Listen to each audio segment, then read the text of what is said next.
홈리와 비느하스의 모습은 내가 원하는 것을 내게 내라, 그렇지 아니하면 내가 억지로 빼앗으리라. 그것을 하나님은 여호와 앞에 그들의 죄악이 심히 크다고 말씀하십니다. 그것은 다시 한번 여호와를 알지 못하더라라는 고백으로 나오게 됩니다. 우리가 하나님 앞에 있다라는 모습을 아는 것은 정말 중요한 자리입니다. 1995년 한 자매가 백화점 지하 1층에서 일을 하고 있다가 저쪽에서 누가 나를 부르더래요. 그래서 그쪽으로 돌아서서 한두 발걸음 옮기는 찰나에 뒤에 백화점이 무너진 거죠. 상품 백화점이에요. 이분은 1, 2초 사이로 그 현장에 있었는데 살게 된 생존자예요.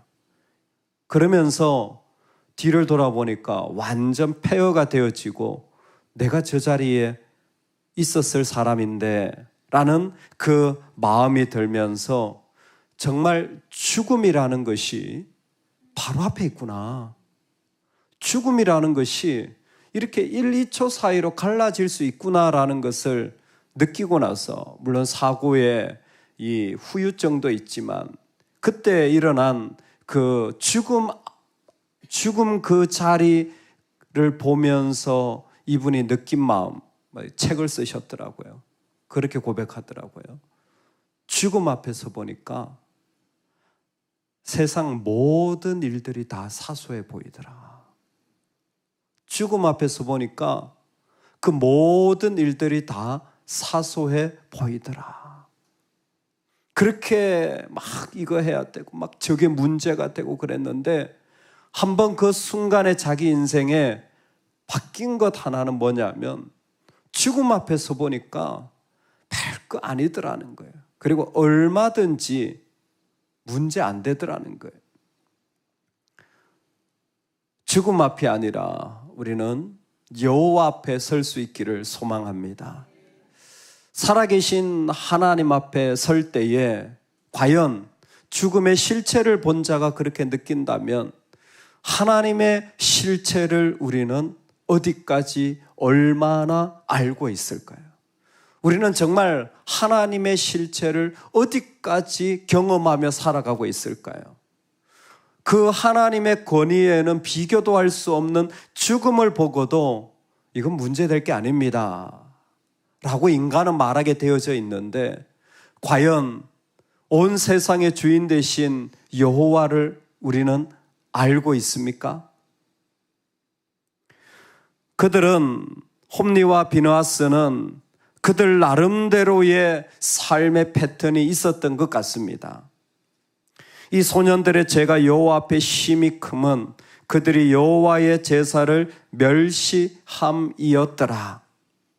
이들이 불안당처럼 살아간 것은 하나님을 알지 못하고 하나님을 수단화시켰기 때문입니다. 즉 자신들이 얻고자 하는 일들을 위해서는, 자신의 앞에 있는 어려움 그 자리를 위해서는 하나님의 권위가 무참하게 무너지게 되었다라는 겁니다. 그리고 멸시함이라는 것을 통하여서 심판이 임박하다라는 것입니다. 화목 제사를 드리면 기름은 하나님의 것이죠. 그리고 그 가운데 하나님은 고기를 삶아서 제사장의 목과 예배자들의 몫을 준비하여 나누게 합니다. 흔든 가슴과 들어올린 뒷다리는 너와 내 자녀가 너와 함께 정결한 곳에서 먹을지니 이는 이스라엘 자손의 화목제물 중에서 내 소득과 내 아들들의 소득으로 주신 것임이라. 분명하게 하나님은 제사장과 그 가정을 위한 몫을 허락하여 주시고 그것으로 살아가도록 했지만, 세 살 갈고리로 찔러 글러 나오는 것은 무엇이든지 자기 것이라고 말하는 이와 같은 모습, 기름을 태우기 전에도 심지어 하나님의 목까지도 무참하게 자신이 가져가는 이와 같은 모든 일들은 하나님을 어떤 마음으로 대하고 있는지를 보여주는 것입니다. 마치 주여 주여 하면서 권능도 행하고 귀신도 쫓아내고 선지자 노릇을 하지만 예수님이 하시는 말씀은 내가 너희를 모르겠다라는 것이었습니다. 주님의 뜻을, 주님의 사람이 만약에 하나님을 안다면 그 사람에게는 이 문제가 해결되고 이 어려움이 극복된 것이 아니라 주님만 남겨지는 것입니다. 능력을 행했다고 해서 내가 더 큰 일을 행하거나 더 아름답게 주님을 섬긴 것이 아니라 우리는 주님만 남아야 하는데 제일 무서운 게 스스로 속이는 것입니다. 주님만 계시지 않을 때 내가 권능을 행하고 귀신을 쫓고 선지자 노릇한 것들이 우리 안에 남겨지게 되어지는 것이죠. 그래서 주님 그분만 남겨지기를, 더 나은 의만 우리에게 있기를 하나님의 백성들은 끊임없이 사모해야 합니다. 그것을 다시 오늘 사무엘상의 말씀으로 보면 여호와 앞에 있는 모습으로만 고백되어지는 은혜가 우리에게 있기를 주의 이름으로 축원합니다. 여호와의 제사를 멸시하고 여호와를 알지 못했던 엘리와 엘리의 두 아들 집안은 나락을 향하여 떨어지게 되지만 그 자리에서 하나님은 사무엘을 일으키셔서 제사장의 역할을 하게 되어집니다. 참 놀라운 것은 이 홈리와 비느하스가 자기의 욕심을 채우는 인생으로 하나님을 알지 못할 때 사무엘을 향하여서 이 한나는 매년 올라가 새로운 옷을 입혀줍니다. 제사장으로 사역할 수 있는 옷을 입혀주며 이 사무엘의 마음을 세워가는 것이죠. 거룩한 새 옷을 입어야 합니다. 계속해서 우리 안에 이루어져야 하는 일들이 바로 이겁니다. 다른 어떤 일들이 아니라 하나님 앞에 거룩한 새 옷을 입도록 우리 영혼과 자녀와 가정을 세워가야 합니다. 거룩한 옷을 입고 나아가 그 자리에서 하나님을 알아가는 존재로 계속해서 세워지는 일, 바로 이것이 하나님이 오늘 우리에게 부탁하신 명령입니다. 그래서 그 삶의 자리에 과연 그 깊은 동기가 하나님 때문인가? 과연 그 이유가 진짜 하나님을 섬김인가? 하나님 때문에 그 자리에 나아가는가를 하나님은 지금도 두드리시며 알기를 원하는 것이죠. 만약 그 사람이 정말 하나님의 실체를 알고 하나님 때문에라는 그 동기가 분명하다면 하나님을 섬기며 일어나는 모든 일들은 사소할 거예요.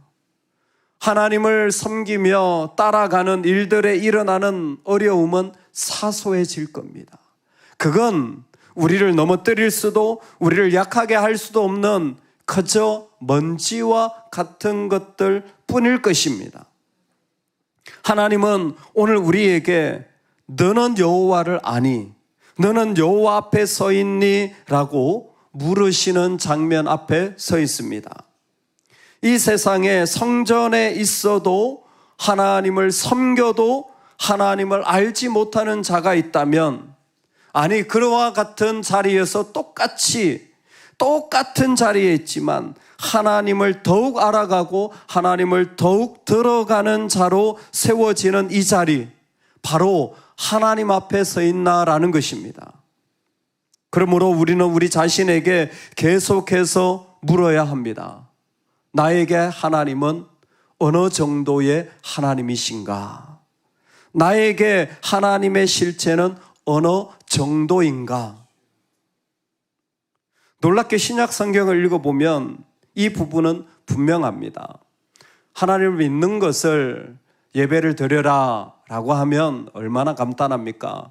그러면 예배만 죽으라 드리면 믿는 거잖아요. 제사 드려라 하면 얼마나 간단합니까? 제사만 죽어라 드리면 그거 잘 믿는 거 되잖아요. 근데 신약 성경에 우리가 믿는 것을 표현할 때는 그렇게 표현한 적이 없습니다. 예배 1000번 드려. 여러분 그런 성경 보셨어요? 야, 구제를 100번에 이런 말씀 보셨어요?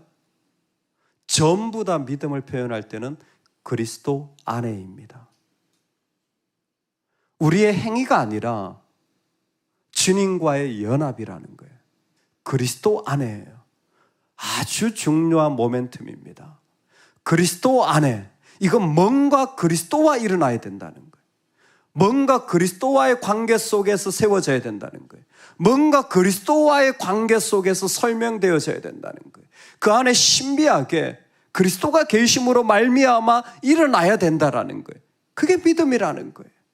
믿음은 수단화시키거나 열매로 만들어서 이만큼이라고 말할 수 있는 것이 아니라는 거예요. 그건 철저히 그리스도와의 관계 속에서 일어나는 일이라는 것입니다. 그리스도 안에 있을 때에 우리의 삶의 자리는 이 세상에 어떤 것 없어도 바로 그 주님으로 말미암아 다시 시작하고 일어날 수 있는 일, 하나님에 대한 실체를 가진 자들의 모습인 것이죠. 그것이 이유가 되고 동기가 되어지는 것입니다. 이 사실은 너무너무 오늘날 우리에게 일어나는 일이에요. 골프를 배워보면요, 똑같은 얘기를 하는 게 신기해요. 똑같은 스윙을 하고 똑같이 공을 치는데요, 그 사람의 마음가짐이 조금 다르냐에 따라 골프 치는 사람들은 공이 다르게 날아간단 말이에요. 골프를 오랫동안 쳐보면 진짜 마음이 어떠냐에 따라서 그날이 공이 완전히 달라진다. 그걸 느낀다는 거예요. 에이, 설마요. 기계적으로 딱 해가지고 딱 치면 똑같이 날아가지. 절대 안 그렇다는 거예요.